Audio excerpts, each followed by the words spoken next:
Нема соодветно мнозинство за уставните измени, но штом пристигне предлог, Талат Џафери е подготвен да ја започне постапката. Ваква порака испрати собранискиот спикер денеска на брифинг со новинарите. Според Џафери, избори може да се одржат за 60 дена, но вели кому ќе му служат. Смета дека државничките чекори треба да се прават во полза на процесот кон ЕУ. Не прецизираше докаде се преговорите со пратениците за промена на уставот.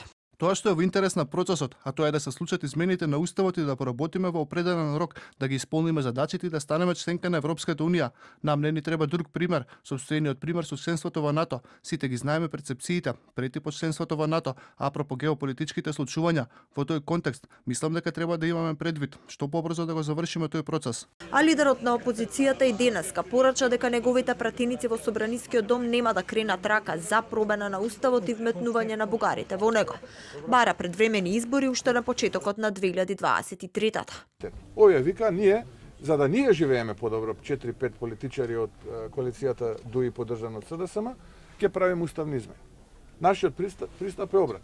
Затоа велиме, ајде на избори, ние ќе се излеземе со наш предлог решение на овој проблем, бидејќи сега имаме проблем. Они не доведоа во проблем. Ако не гласаат граѓаните, како и на влада, ќе пристапиме кон решавање на начинот на кој што тоа транспарентно сме кажале во кампања.